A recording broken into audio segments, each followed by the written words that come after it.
If you could have the 100% honest answer to one mystery in history, which one are you picking?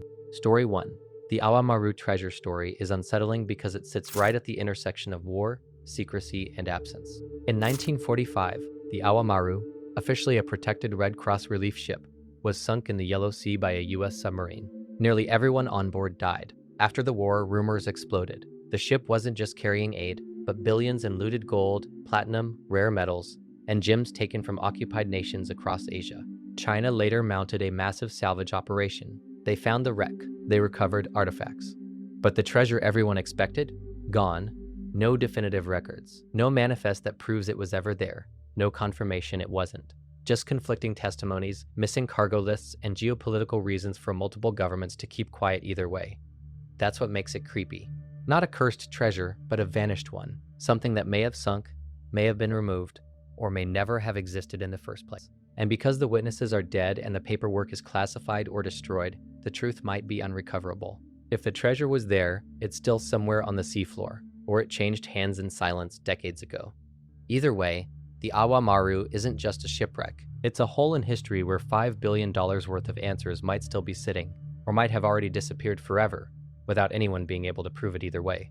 Story 2, what was before the Big Bang? Assumes before makes sense, but time is part of the universe. According to our best models, time didn't exist yet. So asking what came before is like asking what's north of the North Pole. The question points in a direction that didn't exist. That's the first unsettling answer. There may not have been a before. As for how everything happened, we can trace a story, but only up to a wall. The universe began in an extremely hot, dense state. Space expanded, energy cooled into particles. Particles formed atoms. Gravity sculpted stars and galaxies. Inside stars, heavier elements were forged. Those elements became planets. Chemistry became biology. Biology became consciousness. And here we are asking how it started. But the first moment itself, the trigger, is hidden. Some theories suggest a quantum fluctuation, the universe popping into existence because nothing isn't stable. Others suggest inflation, cycles, bouncing universes, or a multiverse where our universe is just one bubble among many. Each idea replaces one mystery with a deeper one. What's truly eerie isn't that we don't know yet. It's that reality allows a situation where existence itself has no clear cause, only a boundary beyond which our concepts stop working. The universe doesn't explain itself in human terms. It just is. And somehow, from that origin, or lack of one, matter learned to think, to remember, to wonder where it came from. That might be the strangest outcome of all. Story 3. Charles Thomson served as the Secretary of the Continental Congress from 1774 to 1789, making him a key figure among America's founding fathers. After retiring, Thomson authored a massive manuscript, over 1,000 pages, detailing the political history of the American Revolution, including candid accounts of the founders. He deliberately burned it to safeguard the heroic myths surrounding leaders like George Washington, declaring he did not want to contradict prevailing histories of the era. I have always wondered if he really destroyed his manuscript or hid it somewhere like in one of our monuments, and someday it will be found. Story 4. That's a perfect choice, because this mystery feels unfinished in a way most don't. In 1990, two men dressed as police walked into the Isabella Stewart Gardner Museum, tied up the guards, and walked out with 13 artworks worth hundreds of millions. Rembrandts. A Vermeer. Gone in 81 minutes. No alarms tripped. No forced entry. No arrests. Ever. What makes it haunting isn't the theft, it's the aftermath. The frames are still hanging on the walls. Empty. Waiting. The museum refuses to replace them, like a shrine to absence. It's been decades, and the paintings haven't resurfaced on the black market, in private collections, or as leverage. That suggests something worse than a clever crime. Paintings like those are too famous to sell, too valuable to destroy, too recognizable to display, which means they're probably sitting somewhere dark and forgotten, rolled up in a basement, hidden behind walls, rotting in humidity, or lost when the people who knew where they were died. That's the chilling part.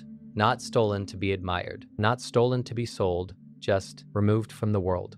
If you got a 100% honest answer, you wouldn't just learn where they are. You'd learn whether humanity lost them to greed, stupidity, secrecy, or time. Some mysteries hurt because of what happened. This one hurts because the art might still exist, and no one knows how to bring it back into the light. Story 5. If there's intelligent life equal to or greater than us, the silence is the scariest part. Statistically, it should exist. The universe is old, huge, and full of planets. Intelligence doesn't feel like a one-off miracle, and yet there's nothing No signals, no artifacts, no obvious signs that anyone ever made it far enough to leave a mark. That leaves a handful of uncomfortable possibilities. Maybe they're out there but so far away that contact is effectively impossible. Maybe most civilizations don't last long enough to spread, and the universe is littered with brief flashes of intelligence that quietly burn out.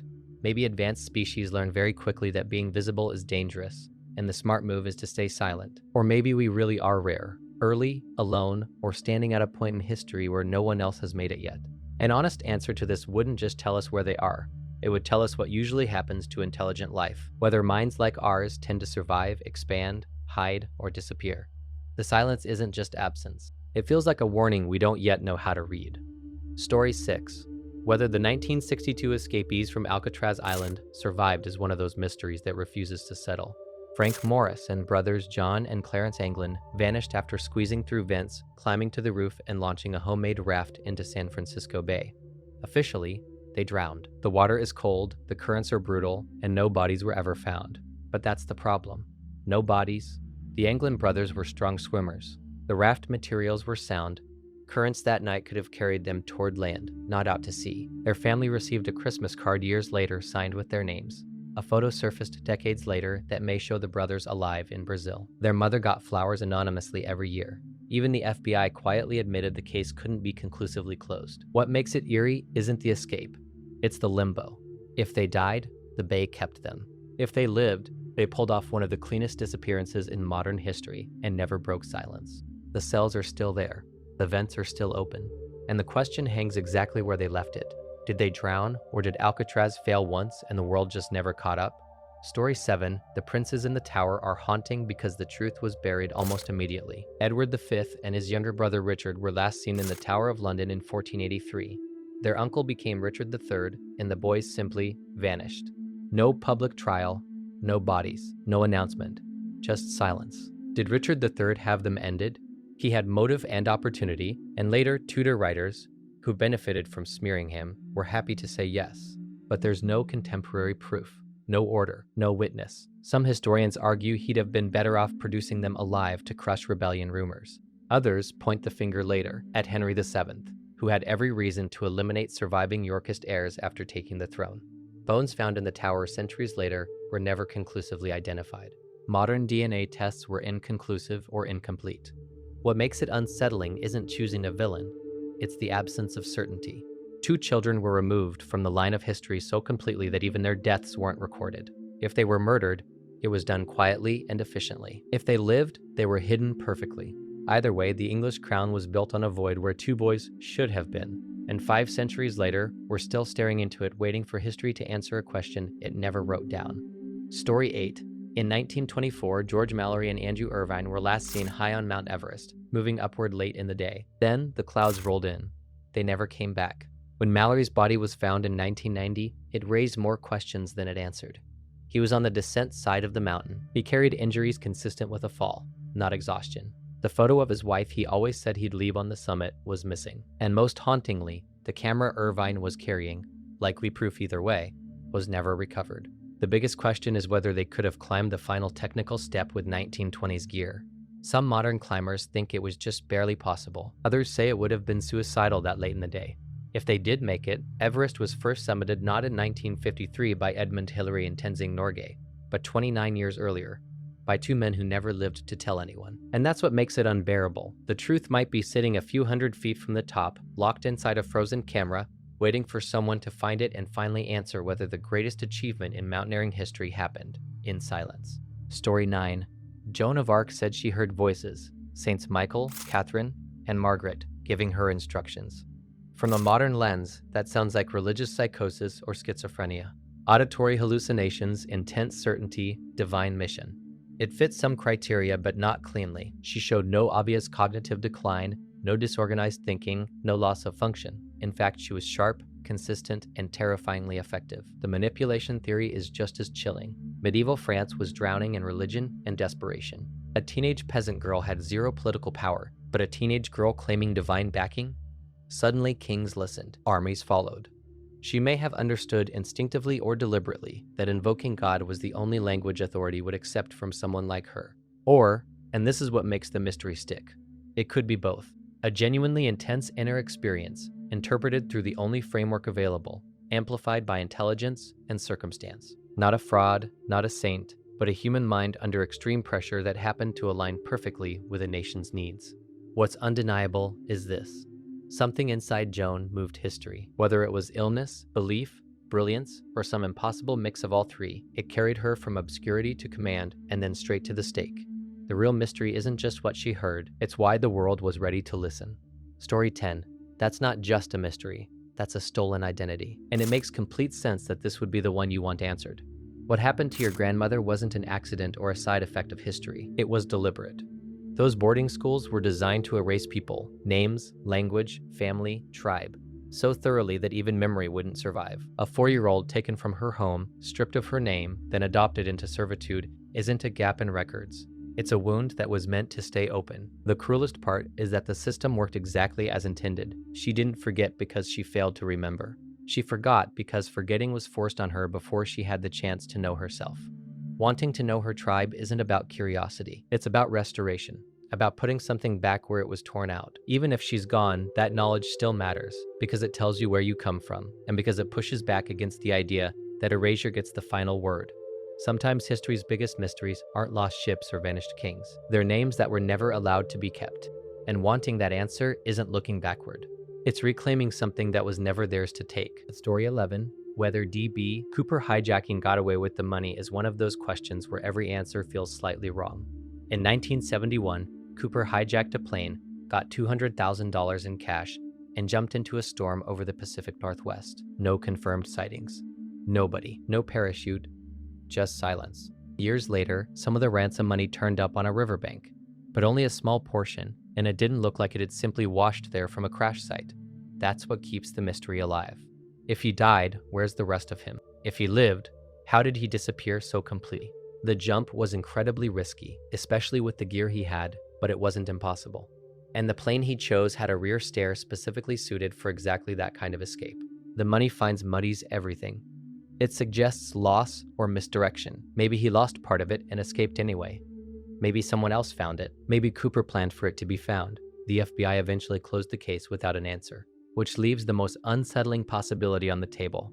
That a man pulled off one of the boldest crimes in US history and simply walked back into ordinary life, never saying a word.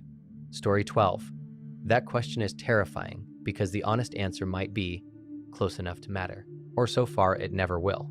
If a living, intelligent exoplanetary civilization exists near us, the closest plausible candidates would be around nearby stars like Proxima Centauri, about 4.2 light-years away. That's practically next door on cosmic scales. But even that distance means any conversation would take years per sentence. No dialogue, just echoes. And that's assuming they're there now. Civilizations don't just need space, they need time to overlap. A species could rise, build radios, and vanish millions of years before we ever listened. From our perspective, the galaxy could be full of ruins and we'd still hear nothing. What makes this unsettling is that the nearest civilization might be close enough that their sky looks almost like ours and still be unreachable. Or worse, the closest one might be us. The universe might support life just fine, but rarely supports intelligence that lasts. So the real horror isn't distance. It's that the answer to where are they might also answer how long do minds usually survive, and whether we're neighbors or a brief, lonely spark between silences. Story 13. What was lost in the Library of Alexandria isn't a list of books. It's a hole in human development. The library wasn't just shelves. It was an active research center pulling texts from across the known world. Mathematics, astronomy, medicine, engineering, geography, philosophy. Works that were copied nowhere else. Ideas that existed in a single fragile chain of ink and memory. We know some of what vanished only because later writers referenced it in passing. Accurate measurements of Earth's circumference. Star catalogs are more precise than Europe would see again for centuries. Early concepts of steam power. Medical texts describing surgeries and anatomy in detail that wouldn't be rediscovered until the Renaissance. Histories from cultures that otherwise disappeared entirely. The worst part is, we don't know what we don't know. Entire lines of thought may have died there. Methods, discoveries, perspectives that could have shortened the Dark Ages or reshaped science completely. Knowledge doesn't advance in a straight line, it stacks. When you burn the foundation, everything above it takes longer to rebuild. The Library of Alexandria didn't just burn books, it burned time. And the silence it left behind is still echoing every time we rediscover something and realize, too late, that someone else figured it out 2,000 years ago, and we lost their voice forever. Story 14. The location of Genghis Khan's tomb is unsettling because it was hidden on purpose, and possibly perfectly. According to Mongolian tradition, Genghis Khan asked to be buried in secret. The escort that carried his body allegedly ended anyone they encountered, then were themselves ended to preserve the location. The land around the burial site may have been trampled by horses to erase signs, or deliberately protected and forbidden. Some legends say a river was diverted over the grave. Others place it near Burkhan Khaldun in the Kentai Mountains. Despite satellites, drones, ground-penetrating radar, and centuries of searching, nothing definitive has ever been found. No tomb, no artifacts, no confirmed site, and many Mongolians don't want it found. The secrecy is part of the legacy. Disturbing it would violate both cultural tradition and the will of the man who ruled the largest contiguous empire in history. That's what makes it eerie. Not that we can't find it, but that for once, history may have done exactly what it intended. One of the most powerful humans to ever live vanished into the earth so completely that even modern technology can't point to him. An empire that reshaped the world, ending in a grave the world was never meant to see. Story 15. In 1872, the ship was found drifting in the Atlantic with no one aboard. The cargo was intact. Food and water were plentiful. Personal belongings were still in place. The captain's pipe was on the table. The only thing missing was the lifeboat and the entire crew. There were no signs of violence, no storm damage, no distress signal. The ship was seaworthy and days from its destination. Whatever happened didn't involve panic, or at least not the kind that leaves obvious evidence. The leading theory is mundane and eerie. Fumes from leaking alcohol cargo may have caused the crew to fear an explosion. They may have evacuated temporarily, tethered to the ship, and then lost it when the line snapped. If so, they died within sight of safety. Other ideas, pirates, sea monsters, mutiny, don't fit the facts as cleanly, and that's what keeps it haunting. The simplest explanation is also the cruelest. A reasonable decision made once that couldn't be undone. Mary Celeste wasn't a horror story. It was a quiet mistake that erased an entire crew and left a perfectly fine ship to tell no one why. Story 16. That's what makes the Great Sphinx of Giza so unsettling. It was already ancient history to the ancients. The mainstream answer is that it was built around 2500 BCE during the reign of Khafre, because it sits near his pyramid. But there's no inscription saying so, no construction record, no dedication, nothing that Egyptians usually love to leave behind. By the time Cleopatra ruled Egypt, the Sphinx had already been buried up to its neck in sand for centuries. Even her scholars didn't know who built it. To her, it was as mysterious as it is to us. What really fuels the unease is the erosion. Some geologists argue parts of the Sphinx show water erosion, rainfall patterns that don't fit Egypt's climate at the time of Khafre, but thousands of years earlier, when the region was wetter. If that's true, the Sphinx could predate the pyramids entirely, which raises an uncomfortable possibility. Not that aliens built it, but that an earlier, poorly understood civilization did, and Egypt inherited it. The Sphinx doesn't just guard the pyramids. It guards a gap in history where answers should be, and aren't. Story 17. What's in the Vatican archives is unsettling mostly because of how ordinary and how unknown it probably is at the same time. The Vatican Apostolic Archive isn't a single forbidden room of cosmic secrets. It's about 85 kilometers of shelves filled with documents the Church accumulated over nearly 2,000 years, correspondence, trial records, political deals, financial ledgers, confessions, reports from missionaries, letters from kings, emperors, scientists, heretics, and popes. Some of what we know there is already uncomfortable. Records from the Inquisition, transcripts of Galileo's trial, letters from Henry VIII begging for an annulment, accounts of church involvement in wars, coups, and colonial rule, internal debates over doctrine that never made it into official theology. What makes people uneasy is what hasn't been cataloged publicly. Private papal correspondence, suppressed theological arguments, early Christian texts that didn't fit the canon, details of scandals resolved quietly instead of publicly, decisions that shaped history without anyone outside the walls ever seeing the reasoning. It's not scary because it hides aliens or magic. It's scary because it likely contains proof that history, morality, and doctrine were negotiated, compromised, and sometimes rewritten behind closed doors, and that the version most people know is the edited one. The archives aren't locked because the truth would shatter reality. They're locked because the truth would show how human the institutions claiming divine authority have always been. Story 18. A time-lapse of building a pyramid would be genuinely unsettling, not because of aliens or magic, but because of scale and silence. You'd see tens of thousands of people moving like ants for decades, stone blocks sliding into place one after another, day after day, year after year. No machinery, no engines. Just human bodies, rope, wood, stone, and coordination pushed to an extreme that feels inhuman. Generations would pass in minutes. Workers would age, disappear, be replaced. Entire lives spent hauling blocks for something they'd never see finished. The pyramid rises slowly, inexorably, until it dominates the horizon.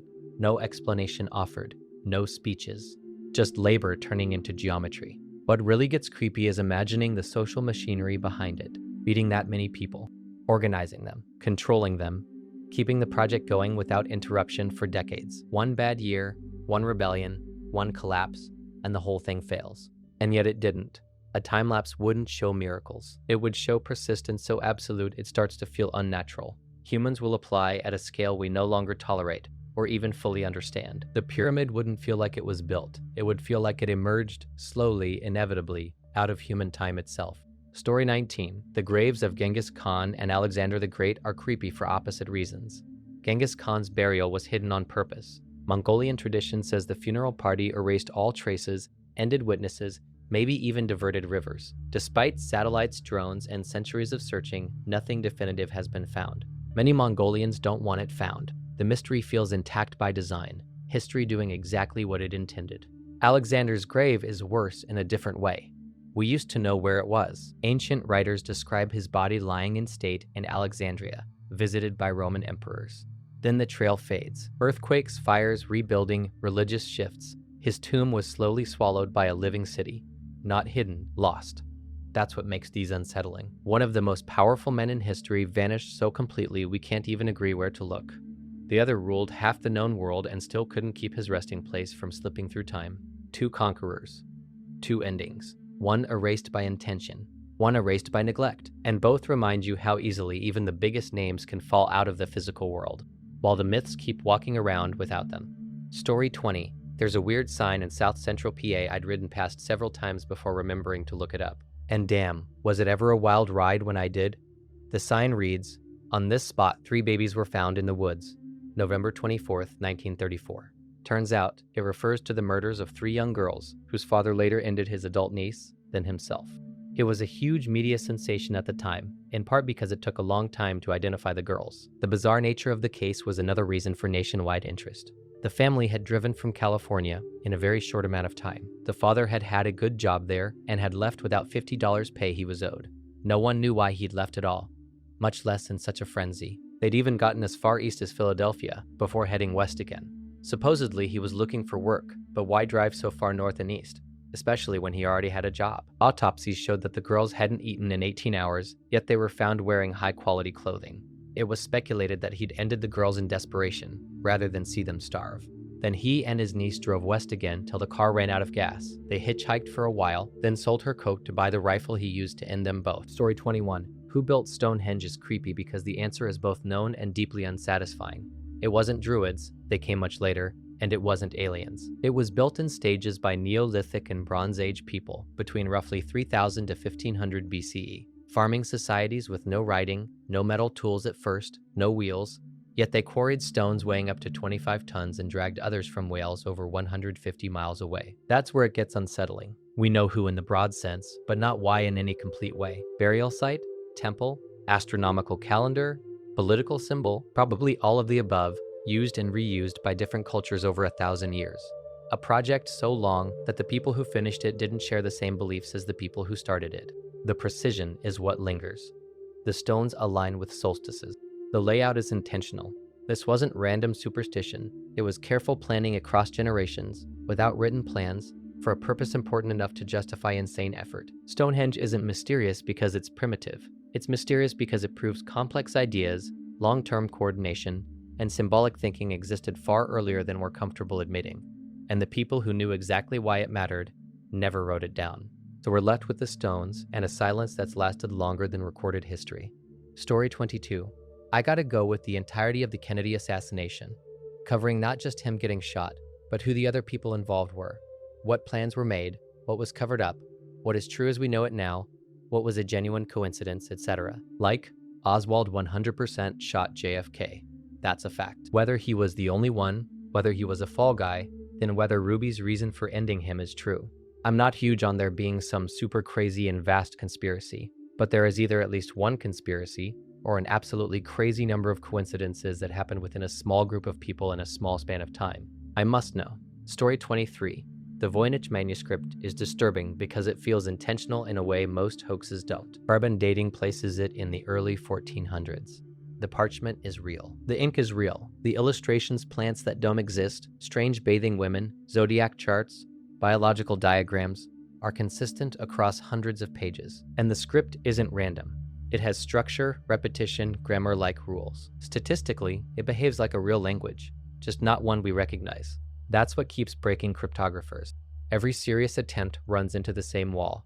It's too coherent to be nonsense, too alien to decode. Even modern AI models struggle because there's no known reference point, no Rosetta Stone, no bilingual text, no marginal notes saying this word means this.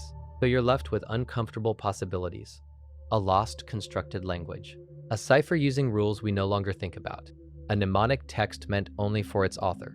Or something deliberately written to look meaningful forever, without ever being readable. The creepiest part isn't that we can't read it. It's that someone spent years, maybe a lifetime, creating a book that still refuses to tell us why it exists at all. It's not screaming a secret. It's quietly proving that meaning can survive perfectly intact, while access to it is gone forever. Story 24. The Dyatlov Pass incident is horrifying because everyone's behavior makes sense right up until it absolutely doesn't. 9 experienced hikers were camped in the Ural Mountains when something drove them to slash their tent open from the inside and flee into minus 30 degrees Celsius darkness. Barefoot, half-dressed, leaving food, boots, and gear behind. That alone tells you whatever scared them made staying inside feel more dangerous than freezing to death. Their bodies were found weeks later, scattered. Some died of hypothermia. Others had massive internal injuries, crushed ribs, skull fractures, with almost no external trauma. One was missing her tongue. Radiation was found on some clothing. The scene didn't fit the avalanche, animal attack, or human violence cleanly. The official explanation at the time was a compelling natural force, which is basically a shrug written in bureaucratic language. Modern theories range from slab avalanches and infrasound-induced panic to secret military tests overhead. Each explains part of it. None explain all of it. What makes Dyatlov Pass stick with people is this. 9 competent adults all made the same impossible decision at the same moment. Whatever happened didn't just end them. It convinced them, unanimously, that the tent was the worst place they could possibly be. Story 25. In 1888, someone ended at least 5 women in Whitechapel with terrifying precision, then vanished. No arrest, no confession, no definitive evidence. The case unfolded right at the birth of modern policing, when forensics were primitive and record-keeping was sloppy. By the time investigators understood what they were dealing with, the trail was already cold. There's no shortage of suspects: doctors, butchers, royalty, immigrants, con men. Every few years, someone claims DNA has solved it, but the samples are contaminated, degraded, or circumstantial. Nothing holds up cleanly. What's likely is that Jack was an ordinary man, local, unremarkable, able to blend back into the city once fear peaked. That's what makes it disturbing. Not that he was a mastermind, but that he didn't need to be. Victorian London was crowded, violent, and indifferent to poor women. The system didn't protect them, and it didn't catch the person who ended them. Jack the Ripper isn't scary because we don't know his name. He's scary because he proved that under the right conditions, someone can do something monstrous, step back into normal life, and history may never be able to pull them back out again. Story 26. The Franklin expedition didn't fail because of one dramatic mistake. It unraveled slowly, cruelly, and predictably. In 1845, 2 ships, HMS Erebus and HMS Terror, sailed into the Canadian Arctic and became trapped in ice. They never escaped. Winters stacked on winters. Food ran low. Coal ran out. The men started eating their tinned provisions, many of which were sealed with lead solder. That lead leached into the food and poisoned them, worsening confusion, weakness, and paranoia. Eventually, the ships were abandoned. The crew tried to march south across endless ice, dragging boats and supplies. They didn't make it far. Skeletons later showed cut marks, clear evidence of cannibalism, not madness, desperation. What's chilling is how human it all was. No monsters needed, just cold, darkness, isolation, bad technology, and the wrong assumptions about survival in a place that doesn't forgive arrogance. Inuit testimony describes starving men stumbling across the ice years later, stories ignored at the time. The Franklin expedition wasn't wiped out by a single catastrophe. It died inch by inch, decision by decision, as hope froze solid around it. Story 27, that one hits differently, and it makes sense that it stayed with you. Cases like Kimberly Norwood disappearance are terrifying precisely because there's no shape to them. No confirmed sighting, no physical evidence, no moment you can point to and say this is when everything went wrong. A child is just gone, and life keeps moving for everyone except the people who loved her. What makes these disappearances so hard is that they don't resolve into a story. There's no trial, no remains, no official answer, just years of maybe. Maybe someone she knew. Maybe a crime of opportunity. Maybe something that left no witnesses and no trail. Every possibility stays alive, which means closure never arrives on its own. When parents pass without answers, the weight doesn't disappear. It just shifts. Siblings, friends, entire communities end up carrying it forward, quietly, wondering who she would have been, whether she suffered, whether anyone remembers. Wanting to know what happened isn't morbid, it's human. It's about dignity. For her, and for the people still here who deserve the truth. Some mysteries matter because they change history. Others matter because they belong to someone who should have grown up and didn't get the chance. Story 28. Vimanas are unsettling because they sit right on the line between myth, metaphor, and something that sounds too specific to ignore. In ancient Hindu texts like the Ramayana and the Mahabharata, vimanas are described as flying chariots or palaces used by gods, kings, and heroes. Some are small and fast, others massive, multi-level, glowing, capable of vertical flight, hovering, and traveling vast distances. They're not rare throwaway mentions. They're woven into the narrative like accepted technology. The grounded explanation is that they're mythological symbolism, divine vehicles representing power, status, or spiritual ascent, written in poetic language that sounds technological to modern ears. Ancient cultures did this constantly, turning ideas into machines because machines were the ultimate expression of control. The unsettling part is how mechanical some descriptions feel. Control panels, materials, weapons, battles in the sky, damage effects. That's why fringe theories jump straight to ancient advanced tech, or aliens. But there's no physical evidence to support that leap. The most reasonable answer is probably the least satisfying. Vimanas were imagined technology, born from a culture that thought in epic scale and wasn't afraid to describe the impossible in concrete terms. Still, the reason they linger is simple. They weren't vague dreams. They were described like something people believed could exist. And that's enough to keep the question alive even thousands of years later. Story 29. The disappearance of Emanuela Orlandi is devastating because it feels like the truth is near and still unreachable. She was 15, a Vatican citizen, vanished in Rome in 1983 after a music lesson. Number struggle, no confirmed sightings, just phone calls that went nowhere and theories that kept colliding. Organized crime, a botched kidnapping, Cold War intelligence, the Vatican Bank, even links to Vatican City itself. Each lead seemed plausible. None stuck. What makes it unbearable is the pattern of obstruction. Tips ignored, records sealed, graves opened decades later with nothing inside, witnesses contradicting themselves. Every time it feels close, the ground drops out again. It's not the mystery alone, it's the sense that someone, somewhere, knows more than they've ever admitted. Her brother Pietro never stopped. He kept asking the same simple questions institutions hate. Who last saw her? Who benefited from the silence? Why so many dead ends? His persistence is the moral center of the story, a refusal to let power outweigh grief. Emanuela's case isn't fascinating because it's conspiratorial. It's fascinating because it's human, unresolved, and still asking for honesty from places that have mastered secrets. If there's one Vatican mystery that deserves a 100% honest answer, it's this one. Not for history, but for closure. Story 30. The Man in the Iron Mask is creepy because the secrecy was deliberate and obsessive. From the late 1600s until his death in 1703, an unnamed prisoner was held in multiple French fortresses, always masked, always isolated, guarded personally, and treated with unusual respect. He was buried under a false name. His cell was scrubbed, his belongings were destroyed. Someone very powerful wanted not just the man contained, but erased. The Iron Mask itself is probably a myth. It was likely velvet or leather. That actually makes it worse. The mystery isn't theatrical, it's bureaucratic. The romantic theory says he was the twin or older brother of Louis XIV, hidden to prevent a succession crisis. It's dramatic, but unlikely. The most grounded theory is that he was Eustache Dogger, a servant who knew something catastrophic, possibly state secrets tied to poisons, blackmail, or royal scandals. Not important by birth, dangerous by knowledge. That's what makes the story unsettling.